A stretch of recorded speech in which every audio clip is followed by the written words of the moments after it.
Simpson's একটা animated TV show কিংবা একটা কার্টুন শো, বাট আর 4-5টা কার্টুন শোর থেকে এই কার্টুন শোটা একটু ডিফারেন্ট। আপনারা ডেফিনেটলি এই টাইপের কিছু ভিডিওস দেখছেন। 5 times the Simpsons have predicted the future. Predicting the future? Predicting the future. Predicted the future. কিংবা এই টাইপের কিছু মিমস কিংবা মেইন স্ট্রিম মিডিয়ার কভার করা এই টাইপের কিছু নিউজ। আর যারা এখন পর্যন্ত দেখেননি তারা এতটুকু বুঝতে পারতেছেন এই কার্টুনটা ফিউচার প্রেডিক্ট করতে পারে, মানে ভবিষ্যৎবাণী করতে পারে। আর সিম্পসনসের প্রিডিকশনগুলো যেমন তেমন কোনো প্রিডিকশন না। যেমন ডোনাল্ড ট্রাম্প ইউএসের প্রেসিডেন্ট হবে, এটা 16 বছর আগে 2000 সালে সিম্পসনসের এক এপিসোডে দেখানো হয়েছে। কিংবা ইবোলা ভাইরাস পৃথিবীতে একটা মহামারী আকার ধারণ করবে, এটা 17 বছর আগেই সিম্পসনসের এক এপিসোডে দেখানো হয়। ওশেন গেটের সাবমেরিন ডুবে যাওয়া কিংবা ইউক্রেন রাশিয়া ক্রাইসিস, এরকম অনেকগুলো রিসেন্ট ইস্যুতে সিম্পসনসের ভবিষ্যৎবাণীগুলো সত্যি হয়েছে। আর সিম্পসনসের এই প্রিডিকশনগুলো নিয়ে অনেকগুলো কনস্পাইরেসি থিওরিও আছে। অনেকে মনে করে সিম্পসনসের রাইটাররা টাইম ট্রাভেলার, আবার অনেকের মতে সিম্পসনসের রাইটার প্রডিউসাররা ইলুমিনাটি কিংবা ফ্রিমেসনের সদস্য, যাদের টার্গেট হচ্ছে নিউ ওয়ার্ল্ড অর্ডার প্রতিষ্ঠা করা। আবার কেউ কেউ মনে করে সিম্পসনসের রাইটাররা একটা সেইটানিক কন্টেন্ট মেম্বার। আবার অনেকের কাছে এগুলো সব জাস্ট মাইন্ড গেম। হ্যাঁ, এটা সত্য, কনস্পাইরেসি থিওরি শুনতে আমাদের সবার অনেক ভালো লাগে, বাট কনস্পাইরেসি থিওরি কখনোই আপনার কোনো কোয়েশ্চেনের ভ্যালিড কিংবা স্যাটিসফ্যাকশনারি অ্যান্সার দেয় না। সিম্পসনসের ক্ষেত্রেও জিনিসগুলো খুব বেশি একটা ডিফারেন্ট না। এই কনস্পাইরেসি থিওরিগুলো অনেকগুলো কোয়েশ্চেনেরই উত্তর আমাদেরকে দেন, আর যেগুলোর উত্তর দেয় সেগুলোর অনেকগুলোরই ভ্যালিডেশন থাকে না কিংবা স্যাটিসফ্যাক্টরি হয় না, যার ফলে আমাদের মাথার মধ্যে একটা কোয়েশ্চেন স্টিল ঘুরতে থাকে, সিম্পসনস কি আসলেই ফিউচার প্রেডিক্ট করতে পারে? আর যদি পারে, কিভাবে? Cartoons don't have any deep meaning. They're just stupid drawings that give you a cheap laugh. তো সিম্পসনসের এখন পর্যন্ত 35টা সিজন রিলিজ হয়েছে, আর রাইট নাও আমি যখন ভিডিওটা করতেছি এখন পর্যন্ত সিম্পসনসের 760টা এপিসোড এয়ার করা হয়েছে। আর সিম্পসন হচ্ছে এমন একটা সিটকম যেটা রিয়েল লাইফে যে ইভেন্টগুলো হচ্ছে বা ইস্যুগুলো রয়েছে সেগুলো নিয়ে অনেক বেশি ক্রিটিসাইজ করে এবং সবসময় একটা নিজের ভার্ডিক কিংবা অপিনিয়ন শেয়ার করা ট্রাই করে। আর এই জন্যই সিম্পসনসের প্রত্যেকটা এপিসোডে প্রচুর পরিমাণ প্রিডিক্টিভ ইভেন্ট থাকে। এখন কোয়েশ্চেনটা হচ্ছে সিম্পসনসের সত্যি হওয়া প্রিডিকশনের সংখ্যা কত? যেহেতু 760টা এপিসোড দেখে অ্যানালাইসিস করে প্রত্যেকটা প্রিডিকশন আলাদা আলাদা করে জাজ করা আমার পক্ষে পসিবল না, এজন্য আমি ইন্টারনেটের হেল্প নিয়েছি। বাট এখানেও আমি একটা প্রবলেম ফেস করছি। তো জিনিসটা হচ্ছে সিম্পসনসের প্রিডিকশন নিয়ে এক একটা ওয়েবসাইটের এক এক রকম ইনফরমেশন দেওয়া আছে। কোনো ওয়েবসাইটের মতে সিম্পসনসের প্রিডিকশনের সংখ্যা 15টা, কোনোটার মতে 20টা, আবার কোনোটার মতে 25টা। আবার সবগুলো ওয়েবসাইটের প্রিডিকশন যে সেম এমনটাও না, যার ফলে অনেকগুলো ওয়েবসাইট খুঁজে খুঁজে আমাকে প্রিডিকশনগুলো আলাদা করে নোট ডাউন করতে হয়েছে। তো সব কিছু অ্যানালাইসিস করে আমার মতে সিম্পসনসের সত্যি হওয়া প্রিডিকশনের সংখ্যা হচ্ছে 46টা। তো এই 46টা প্রিডিকশনকে আমি 4টা ডিফারেন্ট ক্যাটাগরিতে ডিভাইড করছি। কিসের বেসিসে এবং কেন ডিভাইড করছি সেটা আমি একটু পরে এক্সপ্লেন করব। তার আগে সিম্পসনসের প্রিডিকশনগুলো কিভাবে সত্যি হয় সেটা নিয়ে একটা কমন থিওরি এক্সপ্লেন করব। আমি একটু আগে বলছি সিম্পসনসের টোটাল এপিসোডের সংখ্যা 760টা, আর সিজন 12 পর্যন্ত সিম্পসনসের একটা স্ট্যাট আছে। এই স্ট্যাট অনুযায়ী সিম্পসনসের প্রতি 1 মিনিটে 8টা করে জোক কিংবা ইভেন্ট থাকে। এখন সিজন 12-এর এই স্ট্যাটকে যদি আমরা সিজন 32 পর্যন্ত এক্সটেন্ড করি, তাহলে এখন পর্যন্ত সিম্পসনসে টোটাল জোক কিংবা ইভেন্টের সংখ্যা হচ্ছে 1,30,000। এখন এই 1,30,000 জোক কিংবা ইভেন্টের মধ্যে 1%কে যদি আমরা প্রিডিকশন বা ভবিষ্যৎবাণী হিসেবে ধরে নিই, তাহলে সিম্পসনসের টোটাল ভবিষ্যৎবাণীর সংখ্যা দাঁড়ায় 1,300। আর এর মধ্যে সিম্পসনসের সত্যি হওয়া ভবিষ্যৎবাণীর সংখ্যা হচ্ছে 46টা। এখন যদি আমরা এটাকে পার্সেন্টেজ করি তাহলে আমাদের রেজাল্ট আসে 3.5%।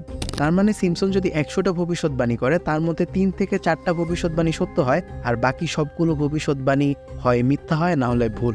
তো সিম্পসনসের এরকম হাজার হাজার প্রিডিকশন আছে যেগুলো কোনোদিন সত্য হয়নি, বাট মেইন স্ট্রিমে এগুলো নিয়ে কোনো আলোচনা হয় না, যার জন্য আমরা এগুলো সম্পর্কে জানিও না। আর এই থিওরিটা আমার না, বাসপিড এটা নিয়ে একটা ভিডিও বানাইছে যেখানে তারা একজন অ্যাসিস্ট্যান্ট ম্যাথ প্রফেসরকে নিয়ে আসছে এই ক্যালকুলেশন করার জন্য, আর সেই অ্যাসিস্ট্যান্ট ম্যাথ প্রফেসর এইভাবে জিনিসটাকে প্রুভ করে দিছে। সো কনক্লুশনে সিম্পসনস এইরকম হাজার হাজার প্রিডিকশন বানায় যার মধ্যে 1-2টা প্রিডিকশন সত্যি হয়, ঝড়ে বক মরে আর কি। তো সিম্পসনস আসলে ফিউচার প্রেডিক্ট করতে পারে না, পুরোটা একটা নাম্বারস গেম। ভিডিও শেষ না, ভিডিও অ্যাকচুয়ালি শেষটা। আমি যে প্রিডিকশনগুলোকে 4টা ডিফারেন্ট ক্যাটাগরিতে ডিভাইড করছিলাম, সেই ক্যাটাগরির মধ্যে ক্যাটাগরি 4 প্রিডিকশনগুলোকে আপনি নাম্বারস গেম দিয়ে এক্সপ্লেন করতে পারবেন না। এই প্রিডিকশনগুলো সম্পর্কে একটু ডিটেলস জানলেই আপনি বুঝতে পারবেন যে এগুলো নাম্বারস গেমের অংশ হইতে পারে না। তো সিম্পসনসের 10th সিজনের এপিসোড 2-এ হোমারকে বোর্ডের মধ্যে একটা ইকুয়েশন লিখতে দেখা যায়, আর এই ইকুয়েশনটা যেমন তেমন কোনো ইকুয়েশন না। এই ইকুয়েশনটা হচ্ছে হিগস বোসন কিংবা গড পার্টিকেলের ম্যাস ক্যালকুলেট করার ইকুয়েশন। হিগস বোসন কিংবা গড পার্টিকেল নিয়ে খুব বেশি একটা আলোচনা করার স্কোপ এই ভিডিওতে আমার নেই, আর এটা এক্সপ্লেন করার জন্য এনাফ ক্রেডিবল আমি না। বাট এই প্রিডিকশনের সিগনিফিকেন্স বোঝার জন্য একটু হলে আমাকে জিনিসটা এক্সপ্লেন করতে হবে। সো পিটার হিগস নামে একজন সায়েন্টিস্ট আছে যিনি একটা থিওরি দেন, তার মতে মহাবিশ্বে একটা ফিল্ড আছে যেই ফিল্ডের নাম হচ্ছে হিগস ফিল্ড, আর এই ফিল্ডের সাথে অন্যান্য যে পার্টিকেলস আছে যেমন কোয়ার্ক কিংবা লেপটন এরা ইন্টারেক্ট করে, আর এই ইন্টারেকশনের মাধ্যমে পার্টিকেলসগুলো ভর কিংবা ম্যাস লাভ করে। ফোটন এই হিগস ফিল্ডের সাথে ইন্টারেক্ট করে না, যার ফলে ফোটন ম্যাসলেস। সো বিগ ব্যাংয়ের সময় মোস্ট অফ দ্য ফান্ডামেন্টাল পার্টিকেলের কোনো ম্যাস বা ভর ছিল না। এরপর ফান্ডামেন্টাল পার্টিকেলসগুলো হিগস ফিল্ডের সাথে ইন্টারেকশনের মাধ্যমে ম্যাস কিংবা ভর লাভ করে। সো বলতে গেলে হিগস বোসনের আবিষ্কারের মাধ্যমে আমরা এটা এক্সপ্লেন করতে পারি যে কীভাবে ফান্ডামেন্টাল পার্টিকেলগুলো ম্যাস কিংবা ভর লাভ করছে। সো এই ডিসকভারি কোয়ান্টাম ফিজিক্সের জন্য একটা রেভলিউশনারি স্টেপ ছিল, যেটা আবিষ্কার করা হয় 2012 সালে। বাট 1998 সালে হোমার বোর্ডের মধ্যে এই ইকুয়েশনটা লেখে, যে ইকুয়েশনটা দ্বারা হিগস বোসনের ম্যাস কিংবা ভর ক্যালকুলেট করা পসিবল ছিল। আর এই ইকুয়েশনের রেজাল্ট হিগস বোসনের অ্যাকচুয়াল ম্যাসের অনেক কাছাকাছি একটা রেজাল্ট দেয়। হিগস বোসনের অ্যাকচুয়াল ম্যাস আর হোমারের ইকুয়েশনের রেজাল্টের ডিফারেন্স ছিল শুধুমাত্র এতটুকু। এই প্রিডিকশনটা আর 4-5টা প্রিডিকশনের মতো না। এই জায়গায় আপনি বলতে পারবেন না যে এটা একটা নাম্বার স্কিম, কারণ ইকুয়েশনটা বোর্ডের মধ্যে লেখা ছিল, আর এত প্রিসাইজলি নাম্বার স্কিম দিয়ে আপনি কোনো কিছু গেস করতে পারবেন না। শুধু এটাই না, 1993 সালে সিমসনসের এক এপিসোডে দেখানো হয় ইস্ট এশিয়া থেকে একটা ভাইরাস ইউএসের মধ্যে চলে আসছে, আর এটা একটা সংক্রামক ভাইরাস, আর এই ভাইরাসটা বাতাসের মধ্যে ছড়ায়, যাকে আমরা বলি এয়ারবর্ন। আর এই ভাইরাস দ্বারা যারা আক্রান্ত হয় তারা সর্দি কাশির মতো জিনিস তারা সাফার করে। আর যখন 2020 সালে করোনা ভাইরাস সারা পৃথিবীতে ছড়িয়ে পড়ে, তখন 1993 সালের এই এপিসোডটা নিয়ে অনেক বেশি কথাবার্তা হয়, আর তখন এই স্ক্রিনশটটা ইন্টারনেটে অনেক বেশি সার্কুলেট করতে থাকে। সো এখান থেকে একটা ন্যারেটিভ ক্রিয়েট হয় সিমসনস করোনা ভাইরাসও প্রিডিক্ট করে ফেলছে। এখন আসি সিমসনসের সবচেয়ে ফেমাস প্রিডিকশন নিয়ে, সেটা হচ্ছে ইউএস প্রেসিডেন্সি ইলেকশন। সিমসনসের 2000 সালের এক এপিসোডে দেখানো হয় ডোনাল্ড ট্রাম্প ইউএস এর প্রেসিডেন্ট হবে, আর এরপর আপনারা জাস্ট এই ফ্রেমগুলো একটু ম্যাচ করে দেখুন।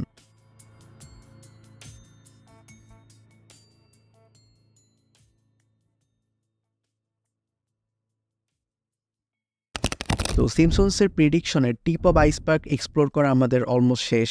এখন আমাদের আরেকটু ডিপে যেতে হবে। তো সাইমন সিং নামে একজন পার্টিকেল ফিজিসিস্ট আছে, আর তার লেখা একটা বই আছে। এই বইটার নাম হচ্ছে Simpsons and their mathematical secret. এই বইয়ের মধ্যে সাইমন অনেক কিছু এক্সপ্লেন করছে, যেগুলোর মাধ্যমে আমরা হয়তো একটা কনক্লুশনে যেতে পারবো। সো 1998 সালের হিগস বোসনের যে এপিসোডটা আছে, সেই এপিসোডের রাইটারের নাম হচ্ছে ডেভিড এক্স কোহেন। আর ডেভিড এক্স কোহেন একজন র্যান্ডম অ্যানিমেটর কিংবা রাইটার না, সে একজন হাইলি এডুকেটেড রাইটার।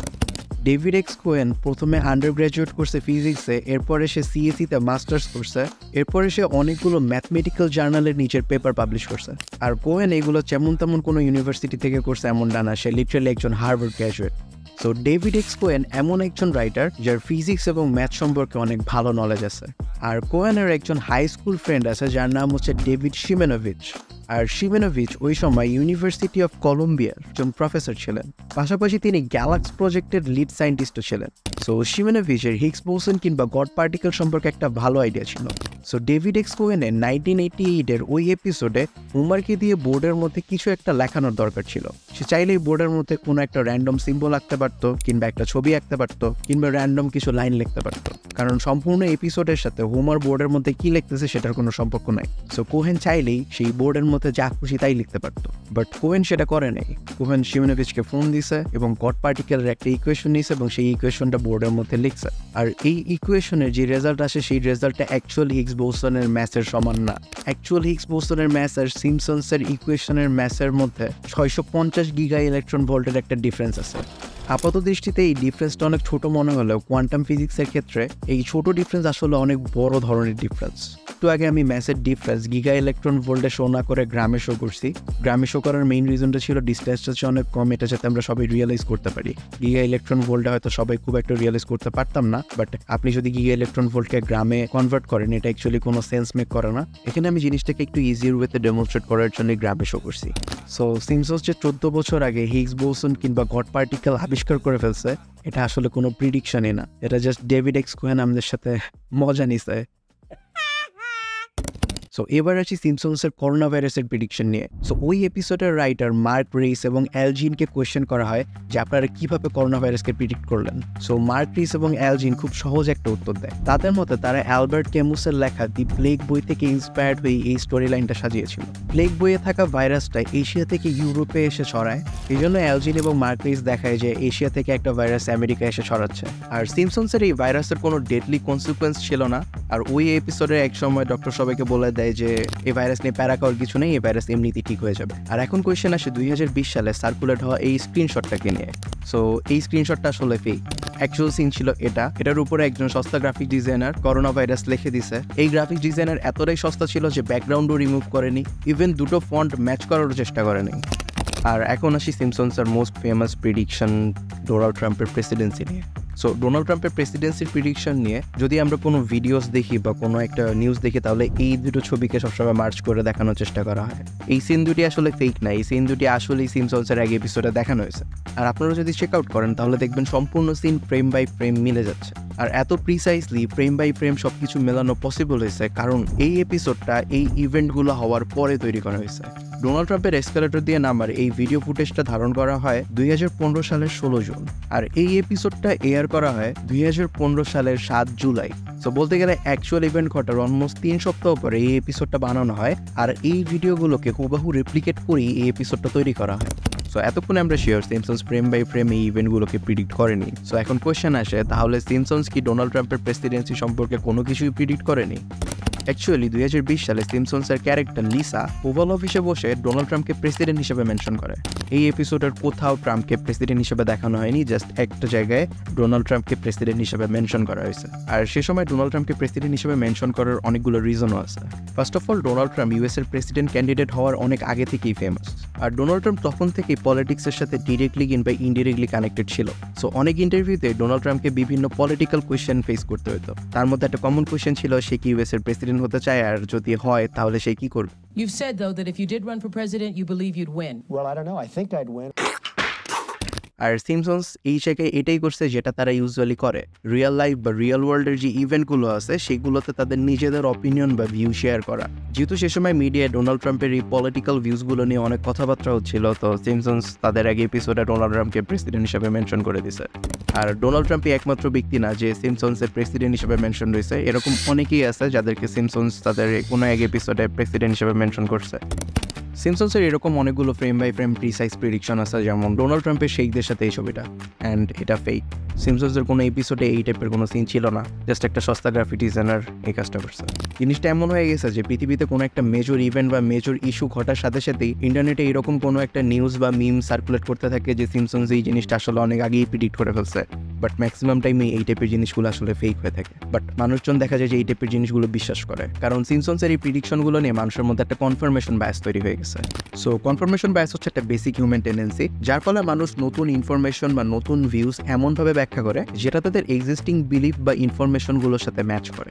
যেমন সিমসনস সারা পৃথিবীর অনেক কিছু প্রিডিক্ট করে ফেলতেছে, এই টাইপের ভিডিওস কিংবা নিউজ আমরা অনেক আগে থেকে দেখে আসতেছি। আমি যখন হাই স্কুলে ছিলাম তখন থেকে এই টাইপের জিনিসগুলো আমি দেখতেছি। সো এই টাইপের জিনিসগুলো বারবার দেখার ফলে আমাদের ব্রেনের মধ্যে এই জিনিসটা সেট হয়ে গেছে সিমসনস আসলে হয়তো ফিউচার প্রিডিক্ট করতে পারে, যার ফলে সিমসনসের প্রেডিকশনগুলো নিয়ে এখন আমরা যা দেখি তাই বিশ্বাস করি। ফ্যাক্ট চেকের মতো জিনিসগুলো নিয়ে আমরা আর মাথা ঘামাই। যেমন 2019 সালে ফ্রান্সের নটরডেম চার্চের মধ্যে আগুন লেগে যায়, এবং আগুন লাগার কিছুক্ষণ পরে এই ছবিটা ইন্টারনেটে অনেক বেশি সার্কুলেট করতে থাকে। আর একদল মানুষ ক্লেম করতে থাকে সিমসনস নটরডেম চার্চে আগুন লাগার বিষয়টা অনেক আগেই প্রিডিক্ট করে ফেলছে, বাট সিমসনসের এপিসোডের আসল সিনটা ছিল এটা। আর এরপর এক সস্তা গ্রাফিক ডিজাইনার ছবিটার উপর কিছু ইমিটেশন করে ছবিটাকে এইভাবে ট্রান্সফর্ম করে আর ইন্টারনেটে সার্কুলেট করে দেয়। সো সিমসনসের প্রেডিকশন নিয়ে সোশ্যাল মিডিয়াতে যাই দেখবেন সেটা বিশ্বাস করবেন না। ফ্যাক্ট চেকিং নামে একটা জিনিস আছে, চাইলে আপনার ব্রেনটাকে সেই জায়গায় একটু ইউজ করতে পারে। সো ক্যাটাগরি 4 প্রেডিকশন নিয়ে অনেক কিছু এক্সপ্লেন করা হয়েছে, এখন আই গেস অন্যান্য যে ক্যাটাগরি আছে সেগুলো নিয়েও কথা বলা উচিত। সো ক্যাটাগরি 1 প্রেডিকশনগুলো দিয়ে শুরু করি। সো ক্যাটাগরি 1 প্রেডিকশনগুলো খুবই বেসিক, আর এই প্রেডিকশনগুলোকে আপনি চাইলে নাম্বার স্কিম দিয়ে এক্সপ্লেন করতে পারবেন। কয়েকটা প্রেডিকশনের এক্সাম্পল দিই, তাহলে আপনার বুঝতে সুবিধা হবে। সো সিমসনসের কোনো এক এপিসোডে গোপ্রো কিংবা স্মার্ট ওয়াচের মতো গ্যাজেট দেখানো হয়। অ্যান্ড পরে কোনো এক সময় আসলে স্মার্ট ওয়াচ কিংবা GoProর মতো যে গ্যাজেটগুলো আবিষ্কার করা হয়। এছাড়াও কোনো এক এপিসোডে ভিডিও কল কিংবা অটো কারেকশনের মতো কনসেপ্টগুলোকে দেখানো হয়। সো এরকম অনেকগুলো টেকনোলজিক্যাল প্রেডিকশন এক্সিস্ট করে ক্যাটাগরি 1-এ। আর এই টাইপের প্রেডিকশন শুধুমাত্র যে সিম্পসনস করছে এমনটা না, Star Trek, Futurama, Rick and Morty, South পার্কের মতো যে শোগুলো আছে এই শোগুলোতে এই টাইপের অনেকগুলো প্রেডিকশন আছে। আর জিনিসটা অনেক সিম্পল, আজকে যদি আমি একটা সাইফাই মুভি বানাইতে চাই তাহলে 100 বছর পর মুভিতে আমার পৃথিবী দেখতে হবে এরকম। এখন 100 বছর পরের পৃথিবীতে এই ছবিতে দেখানো 100টা জিনিসের মধ্যে 2-3টা জিনিস হয়তো আসলেই তৈরি হয়ে যেতে পারে। তার মানে তো এটা না আমি টাইম মেশিনে চড়ে 100 বছর সামনের ভবিষ্যতে যে পৃথিবী দেখে তারপরে এই মুভিটা তৈরি করছি। আর সিম্পসনসের এপিসোডের সংখ্যা 700-রও বেশি। আর সম্পূর্ণ শোতে অনেকগুলো ফিউচারিস্টিক গ্যাজেট দেখানো হয়েছে, অনেকগুলো ফিউচারিস্টিক কনসেপ্টও দেখানো হয়েছে, যার মধ্যে GoPro, স্মার্ট ওয়াচ কিংবা Apple Vision Pro এর মতো কয়েকটা গ্যাজেটের সিমিলার গ্যাজেট পৃথিবীতে তৈরি হয়ে গেছে। এখন ক্যাটাগরি 2 প্রিডিকশনগুলো নিয়ে কথাবার্তা বলি।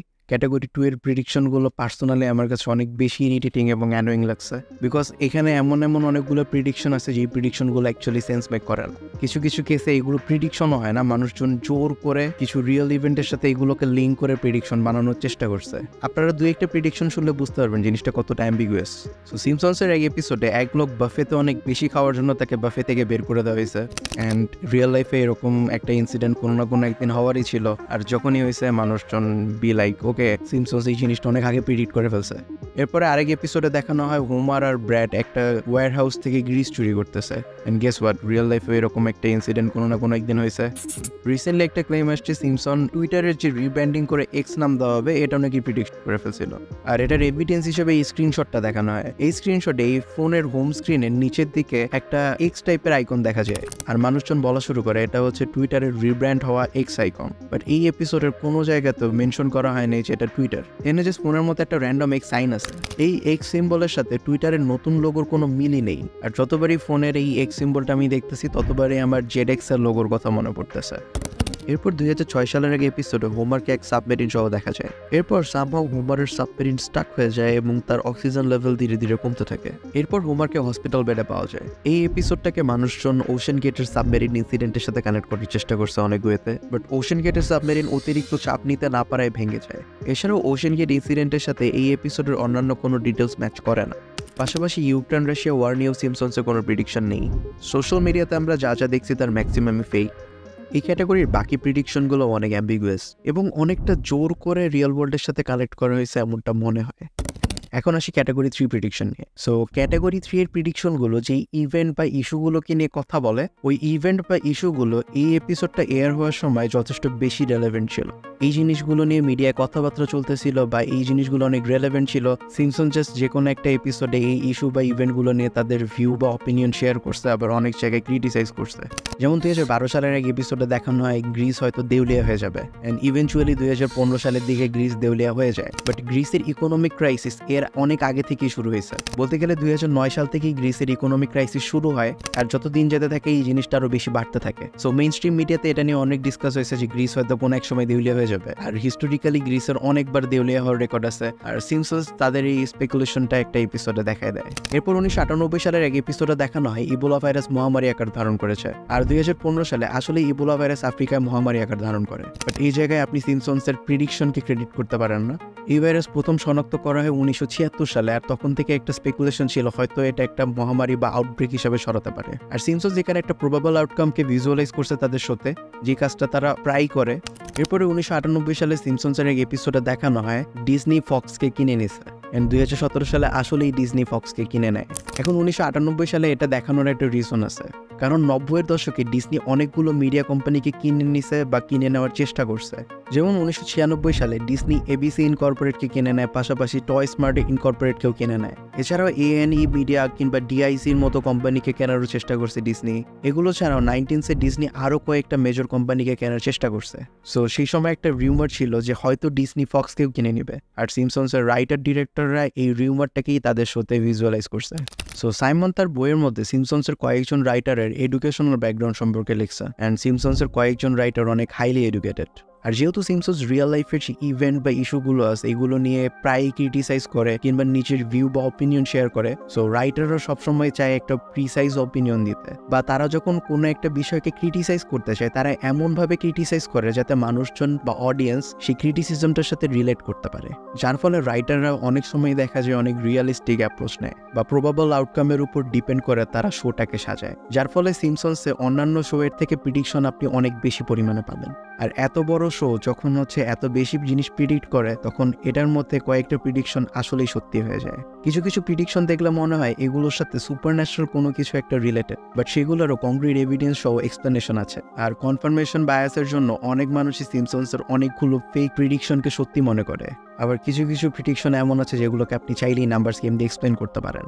সো এই ভিডিওতে আমি প্রিডিকশনগুলোর পিছনে যে স্ট্যাটিস্টিক্সগুলো রয়েছে সেই স্ট্যাটিস্টিক্সগুলো তুলে ধরার চেষ্টা করছি, পাশাপাশি আমার পক্ষে যতটুকু এফোর্ট দেওয়া সম্ভব ততটুকু এফোর্ট দিয়ে আমি প্রিডিকশনগুলোর একটা লজিক্যাল অ্যানালাইসিস দাঁড় করানোর চেষ্টা করছি। অ্যান্ড এরপরও যদি আপনার কনস্পাইরেসি থিওরিতে বিশ্বাস করতে ইচ্ছা করে আপনি করতে পারেন, কারণ আপনার জীবন চয়েসও আপনার।